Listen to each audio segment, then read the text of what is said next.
Hello दोस्तों, everybody good morning. Myself doctor T R Chaudhary. आप देख रहे हैं Utthan online education. Welcome to you. आज अपन डिस्कस करेंगे बायोलॉजी के जीव विज्ञान के कार्डियोवैस्कुलर सिस्टम, रुधिर परिसंचरण तंत्र की। You know about it. आप जानते हैं कि समस्त जीव जीव जगत के संपूर्ण जो जंतु होते हैं, वो जंतु अपने शरीर में विशेष प्रकार का तरल रखते हैं, और उस तरल को अपन मुख्यतः दो भागों में डिवाइड कर सकते हैं। Mainly divide in two part.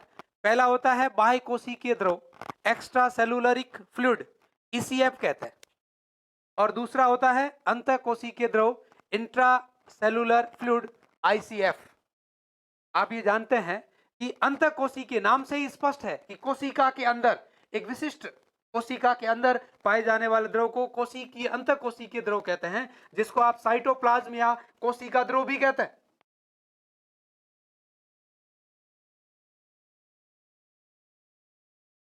इसको साइटोप्लाज्म या कोशिका द्रव भी कहते हैं।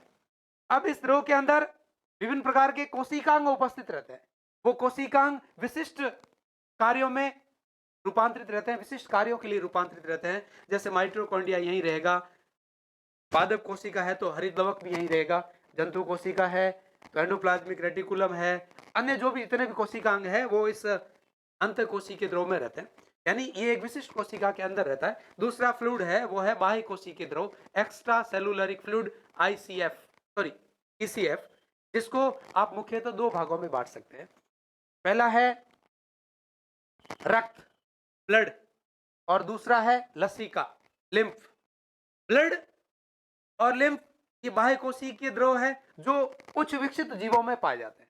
अब ये रुधिर जो है वो किस प्रकार से संचरित होता है, इसकी संचरण का तरीका क्या है, इसके आधार पर आप मुख्यतः जीवों में दो प्रकार के रुधिर परिसंचरण तंत्र है वो देख सकते हैं। जीवों में मुख्यतः दो प्रकार के रुधिर परिसंचरण तंत्र देखने को मिलते हैं। पहला है बंद, क्लोज ब्लड सर्कुलेटरी सिस्टम, और दूसरा है ओपन, खुला ब्लड सर्कुलेटरी सिस्टम, जिसके बारे में अपन मुख्यतः बात करें तो जो ये बाह्य कोशिकीय द्रव आप देख रहे हैं, ये बाह्य कोशिकीय द्रव मुख्यतः जीवों में दो प्रकार के होते हैं। पहला है वो है ब्लड, रक्त, और दूसरा जो है वो है लिम्फ या लसिका। तो ये जो बाह्य कोशिकीय द्रव है वो जीवों में एक स्थान से दूसरे स्थान तक, अपने शरीर में एक स्थान से दूसरे स्थान तक किस प्रकार से संचरित होते हैं, इसके संचरण की तरीके जो है, संचरण की जो टेक्निक है, उसी बात को अपन रुधिर परिसंचरण तंत्र कहते हैं। अर्थात किसी उच्च विकसित जीव में जो बाह्य कोशिकीय द्रव है, वो द्रव एक स्थान से दूसरे स्थान तक जिन अंगों की सहायता से संचरित होता है, जिन अंगों की सहायता से परिसंचरण दर्शाता है, उन अंगों के द्वारा मिलकर के एक जो सिस्टम बनेगा, उस सिस्टम को आप तंत्र कहते हैं। जैसे आप जानते हैं कि जीव विज्ञान में सबसे जो छोटी इकाई है वो कोशिका है। कोशिकाएं मिलकर के उत्तक का निर्माण करती है, उत्तक मिलकर के अंग का निर्माण करते हैं, अंग मिलकर के और तंत्र का निर्माण करते हैं, ये तंत्र मिलकर के वॉल बॉडी का निर्माण करते हैं, संपूर्ण शरीर का निर्माण करते हैं। तो ये जो अंग है वो अंग मिलकर के तंत्र का निर्माण करते हैं। तो ब्लड सर्कुलेटरी सिस्टम या कार्डियोवैस्कुलर सिस्टम या रुधिर परिसंचरण तंत्र। अब रुधिर का, मनुष्य की बात करें तो रुधिर का परिसंचरण तंत्र भी पाया जाता है बॉडी में, और लसिका का भी परिसंचरण तंत्र पाया जाता है। ये दोनों मिलकर के और कार्डियोवैस्कुलर सिस्टम का निर्माण करते हैं, संपूर्ण परिसंचरण तंत्र का निर्माण करते हैं।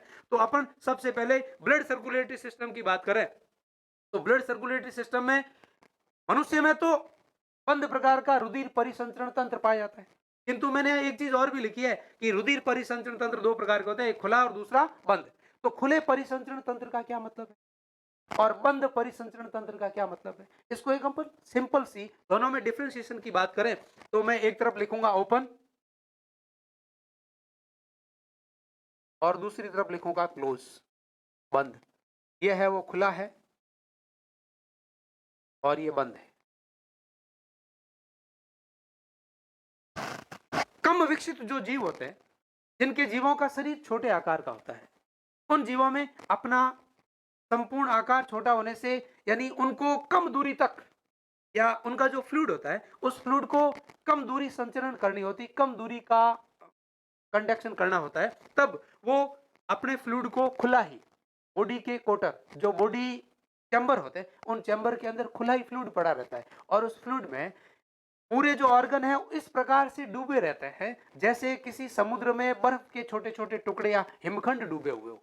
जैसे मैं आपको कहूं कि आप लोगों ने पढ़ा होगा आर्थ्रोपोडा संघ के जीव, मोलस्का संघ के जीव, ये कम विकसित जीव है। इन जीवों का शरीर छोटा होता है, तो इन जीवों में अपना संपूर्ण जो फ्लूइड है, वो फ्लूइड एक बड़े बड़े पात्रों में भरा रहता है।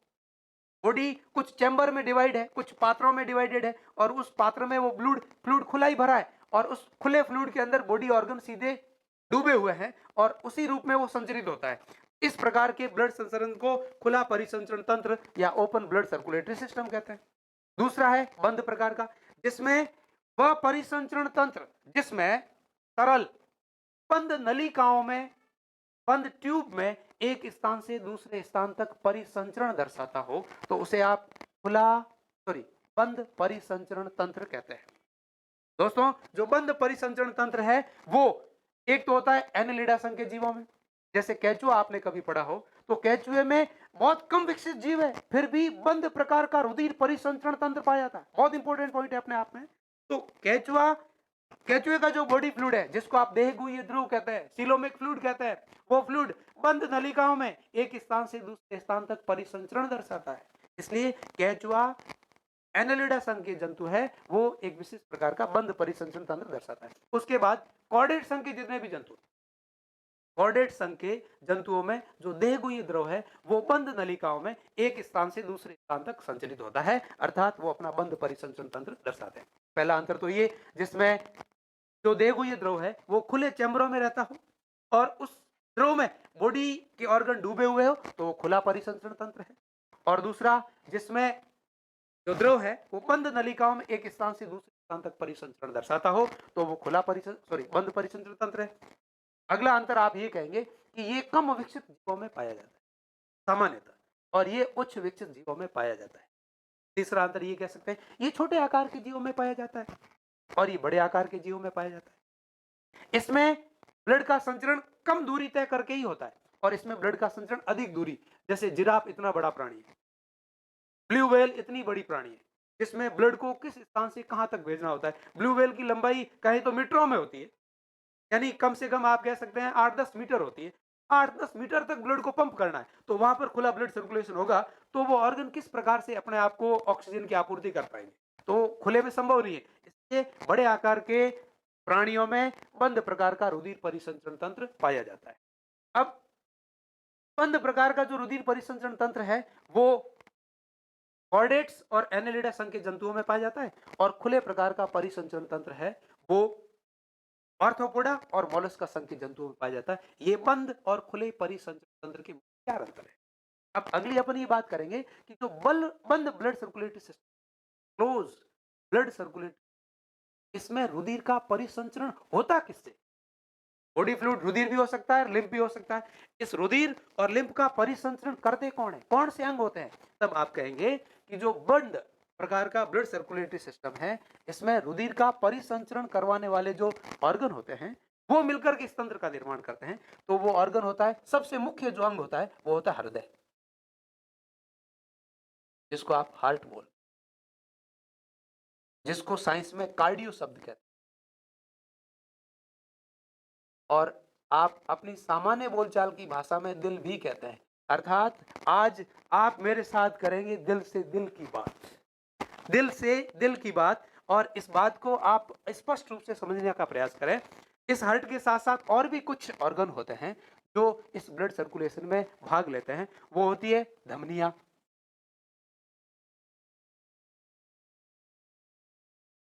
अगला होती है सिराएं,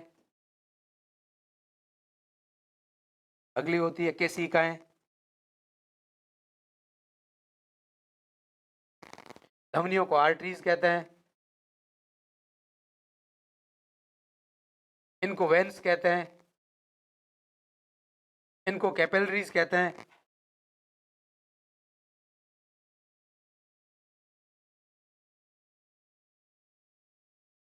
तो बंद प्रकार का जो रुधिर परिसंचरण तंत्र है उसमें मुख्य जो अंग है वो हृदय होता है, दूसरा धमनियां होती है, तीसरी सिराएं होती है और चौथी केशिकाएं होती है। तो इनमें सिंपल सा मैं आपको इंट्रोडक्शन दूंगा इन सबका।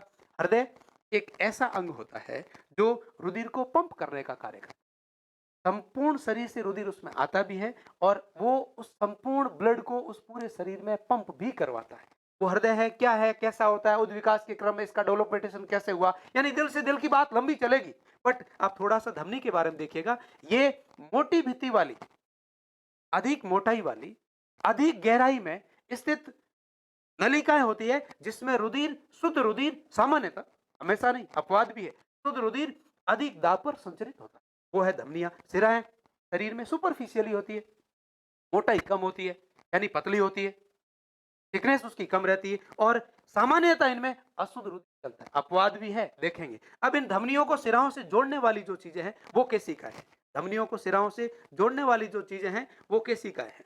अब आप धमनी, सिरा और केशिकाओं का सिंपल इंट्रोडक्शन होने के बाद आप मुख्यतः हार्ट पर चलेंगे। हृदय की आप बात करें तो इस हार्ट के अंदर बहुत बड़ी चीजें हैं और हार्ट का जो आप उद्विकास देख रहे हैं, उद्विकास के क्रम में हार्ट, कार्डियो, दिल, उद्विकास के क्रम में आप इसको देखने के लिए आगे बढ़ेंगे तो जैसे जैसे प्रकृति में उद्विकास हुआ, जीवों की उत्पत्ति हुई, इस उत्पत्ति की क्रम में हृदय ने भी, हार्ट ने भी अपना उद्विकास दर्शाया।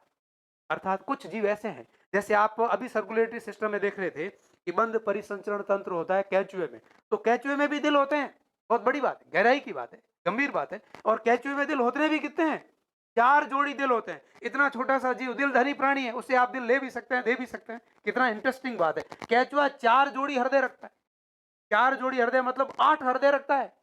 इसमें 2 जोड़ी हृदय को पार्श्वग्रसी का हृदय कहते हैं और 2 जोड़ी हृदय को पार्श्व हृदय कहते हैं।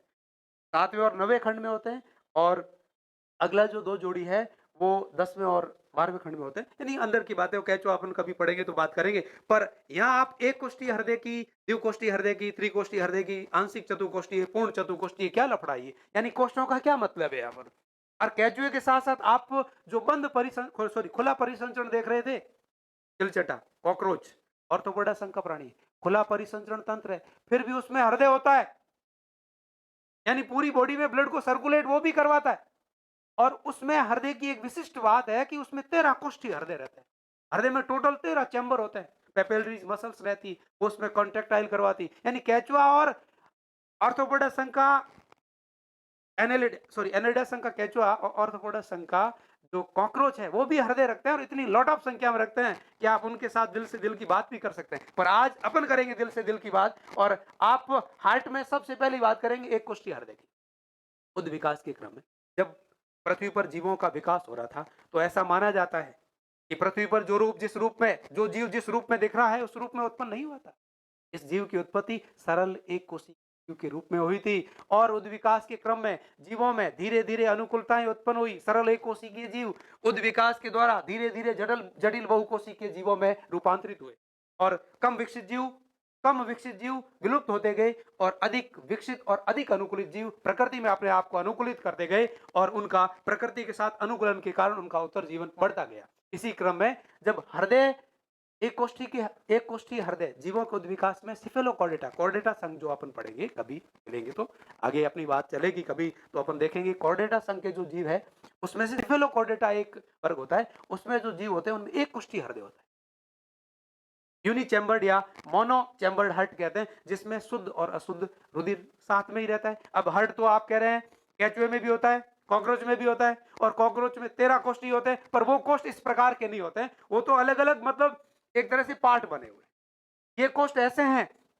यहाँ जो आप कोष्ठ देखेंगे वो अपना अलग संरचना रखेंगे, उनमें अलग प्रकार का रुधिर रहेगा और वो पंपिंग करने का कार्य भी करेंगे। तो सेफेलोकॉर्डेटा संघ के जीवों में एक कोष्ठी हृदय पाया जाता है। अपन यहाँ इतनी बात करें, कभी आपसे पूछा जाए प्रश्न कंपटीशन के एग्जाम में कि एक कोष्ठी हृदय किसमें पाया जाता है, तो आप कहेंगे सेफेलोकॉर्डेटा संघ के जीव में पाया जाता है। अगला है द्विकोष्ठी हृदय, इसको वीनस हार्ट भी कहते हैं।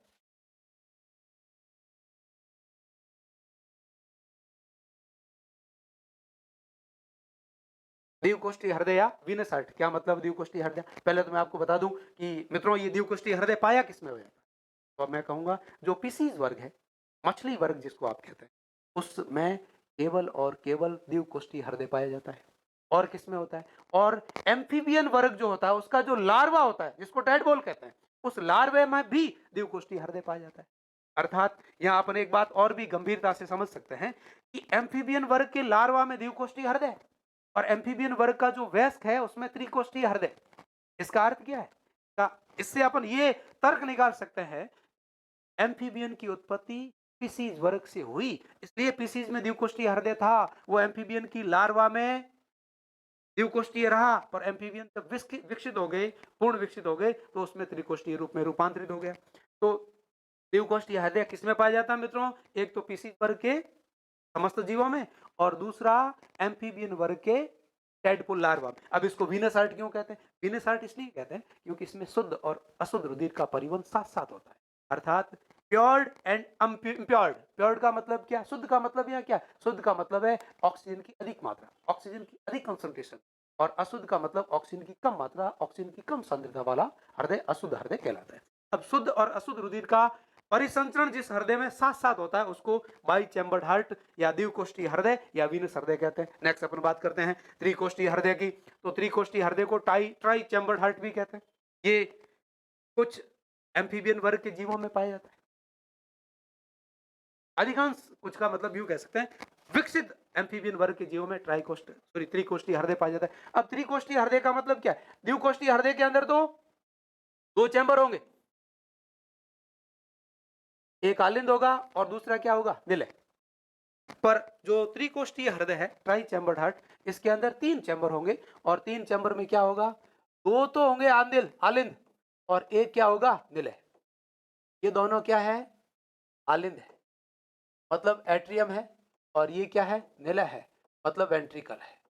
तो ये त्रिकोष्ठीय हृदय की बात करते हैं, जो कौन से संघ के जीवों में पाया जाता है? एम्फीबियन वर्ग के जीवों में पाया जाता है। अगला है आंशिक चतुकोष्ठीय हृदय। अब इस हृदय की बात आप करेंगे तो इधर माना कि अशुद्ध रुधिर आया, इधर से माना कि शुद्ध रुधिर आया, तो ये दोनों रुधिर नीचे आके किसमें मिलेंगे? निलय में। अर्थात यहां पर भी कुछ समय के लिए शुद्ध और अशुद्ध रुधिर का परिवहन अलग अलग हो सकता है, पर मुख्यतः शुद्ध और अशुद्ध रुधिर तो इस निलय से तो आगे जाएंगे बॉडी में, तब साथ में जाएंगे।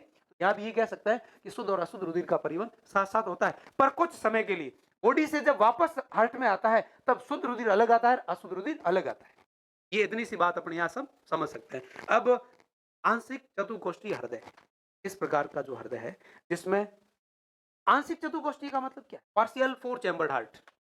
आंशिक चतुकोष्ठीय का मतलब है कि दो पूर्ण विकसित आलिंद पाए जाते हैं। पूर्ण विकसित आलिंद का मतलब है कि राइट एट्रियम लेफ्ट एट्रियम से कंप्लीटली वॉलली सेपरेट होगा, राइट एट्रियम लेफ्ट एट्रियम से अलग रहेगा, बट राइट वेंट्रिकल और लेफ्ट वेंट्रिकल आपस में आंशिक रूप से जुड़े रहेंगे, अर्थात इनमें पूर्ण रूप से विभेदन नहीं देखने को मिलेगा।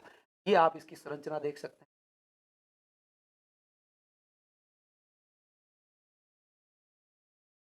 ये दोनों विकसित है और ये इस प्रकार से है,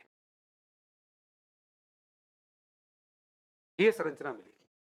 इसमें आप कह रहे हैं कि राइट एट्रियम है, ये लेफ्ट एट्रियम है, ये राइट वेंट्रिकल है और ये लेफ्ट वेंट्रिकल। इसमें आप कहेंगे कि ये अलग है, ये दोनों आपस में अलग है, किंतु ये आपस में आंशिक रूप से, अर्थात इसमें भी शुद्ध अशुद्ध रुधिर का पूर्णतः अलग अलग परिवहन नहीं होता है। ये ये मुख्यतः कुछ सरीसृप जैसे क्रोकोडाइल्स संघ के, सॉरी जो क्रोकोडाइल्स है, कुछ सरीसृप वर्ग के जो जीव क्रोकोडाइल्स है उसमें पाए जाते हैं।